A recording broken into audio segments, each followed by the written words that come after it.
We have with us today Dr. Christine Casey, who is the wildlife veterinarian for the department.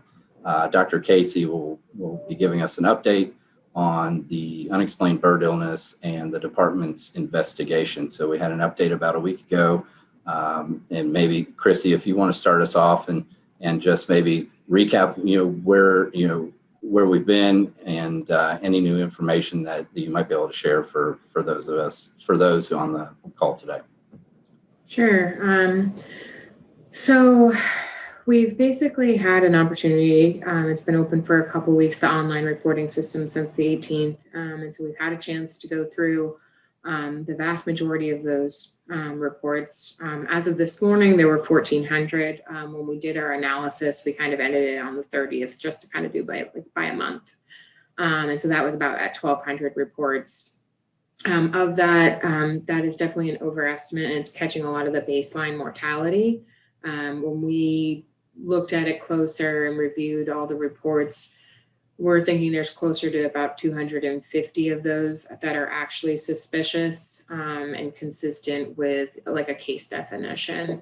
And there's another couple hundred that are kind of questionable, but there's inconsistent information there, so it's not enough to draw a conclusion on.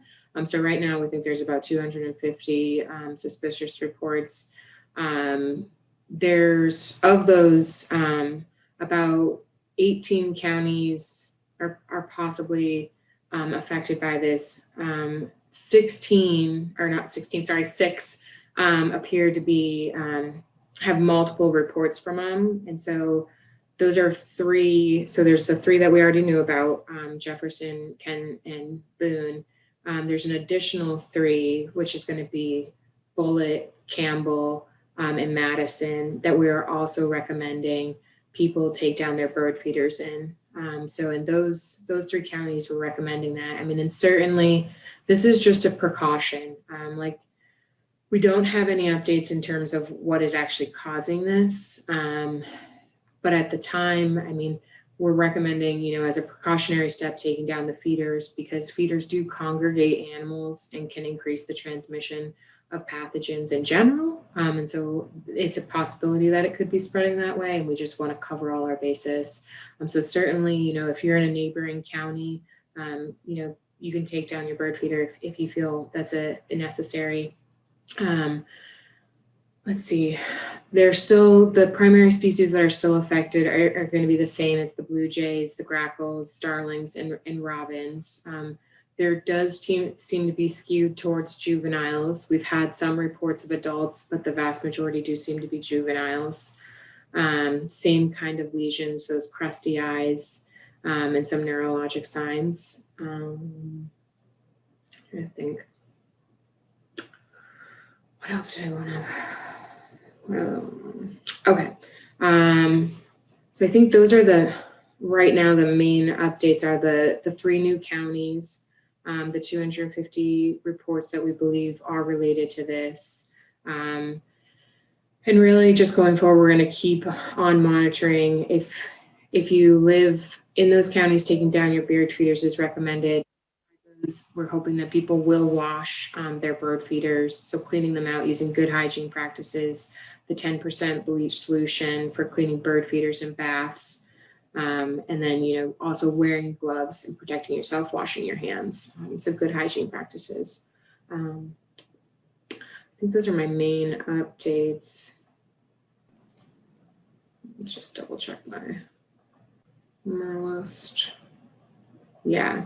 I am anticipating, so as we are one state of 9 that seem to be affected by this, we are currently, in communications with other states to draft a kind of multi-state response, and I'm expecting that should be released this afternoon. It's waiting for kind of final approval.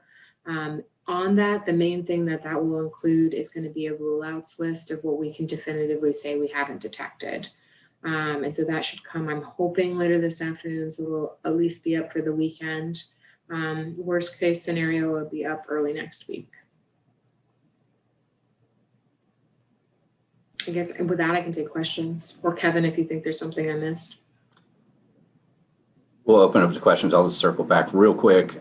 So the public obviously received the 1,400 reports. Those have come in through the online reporting system that the department took live on June 17th.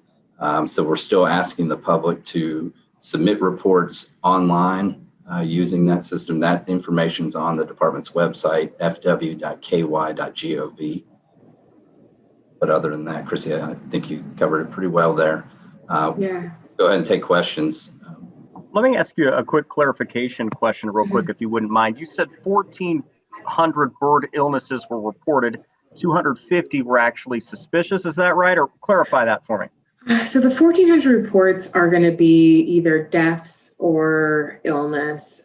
So that's literally picking up a lot of baseline mortality, and it's coming from across the state. So what's been nice is people who've included pictures. That's been very helpful for ruling cases or reports in or out.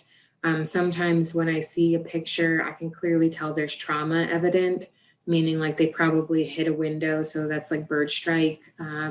Or, I mean, I can clearly see a broken wing or there. They maybe have been attacked by a dog, something like that. So there's definitely, the pictures help. And then there's, so there's baseline mortality that's getting reported. And I think that's because, you know, we put out this call for everybody to keep an eye out for bird mortality. And with that, people are going to report normal mortality. The other thing, when I say crusty eyes, I mean, I'm an expert in veterinary medicine and pathology, and I deal with a lot of dead animals. So I'm aware what normal looks like. So normal physiology versus abnormal. And I would say some people may see an eye and they're not used to looking at a dead animal, and it's completely normal part of decomposition, but they might report it as a clinical sign. So that's also part of why I've had to go through each one of these reports, is to try and figure out what's actually possibly related to this versus doesn't really look like it at all.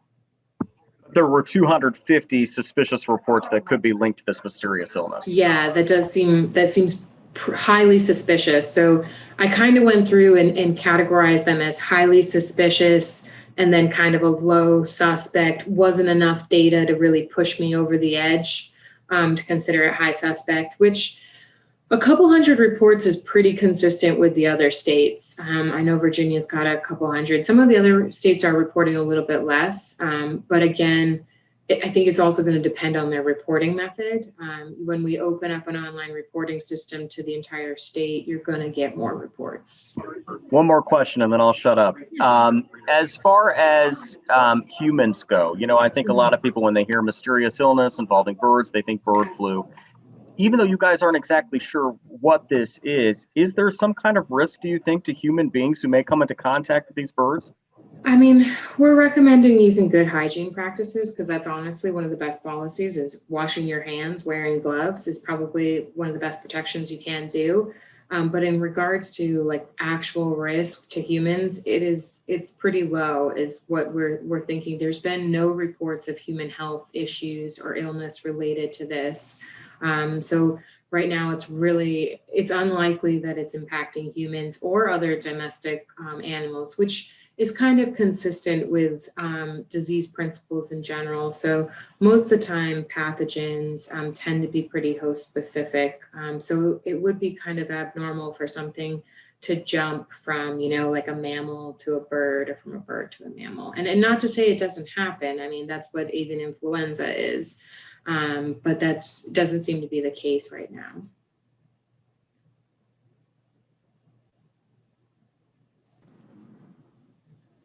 Take any other questions? Chrissy, Dr. Casey, I have one, and you'll be able to answer this, but obviously the department has been collecting specimens and sending those off to Southeastern Cooperative Wildlife Disease Study at the University of Georgia. Can you tell us or share how many of those samples have been sent so far? I know we have just over 40 samples that have been sent. A handful of those in the beginning were sent to UK, and then the rest have been sent down to Squidus. So there's about 40 samples that have been submitted from this.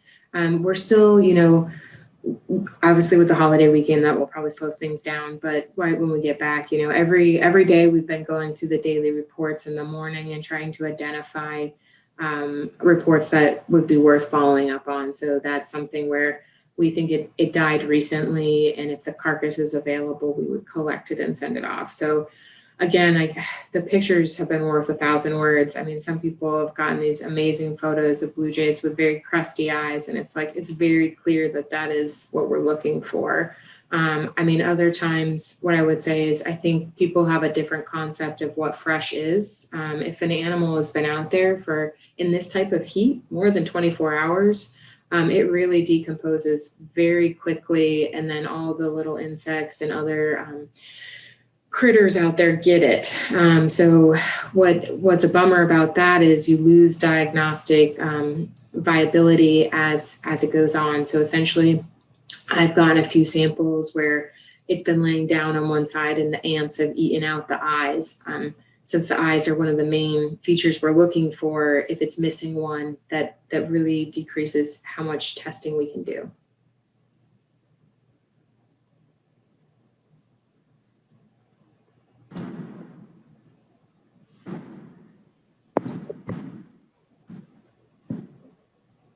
Any other? Go ahead. I know that you said that you guys don't know yet what exactly is causing it, but is there any kind of inkling or leads as to what it could potentially be, or are you still kind of at the very beginning of trying to figure that out? There's a few possibilities that people are going down, but really the issue is we have a pretty good set list of rule outs. And like I said earlier, I think that should be available this afternoon. And so those are some of the more common avian pathogens that we've been able to figure out don't seem likely.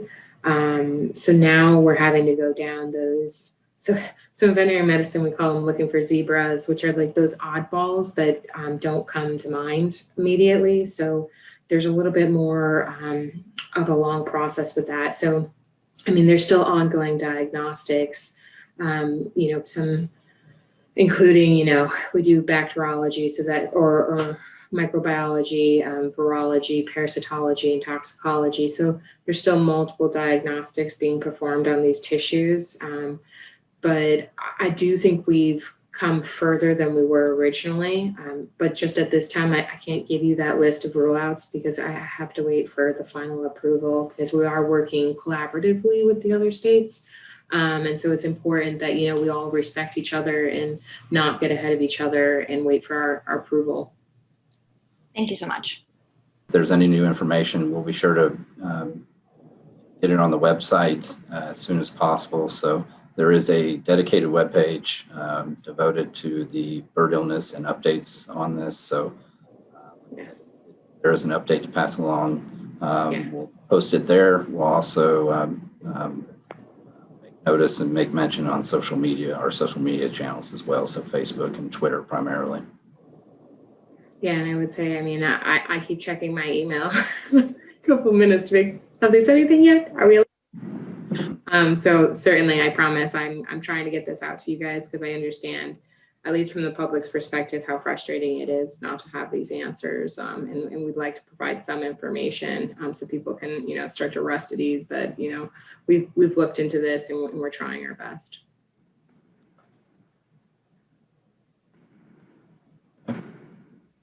Awesome. Well, I hope everybody has a great 4th of July. Yeah.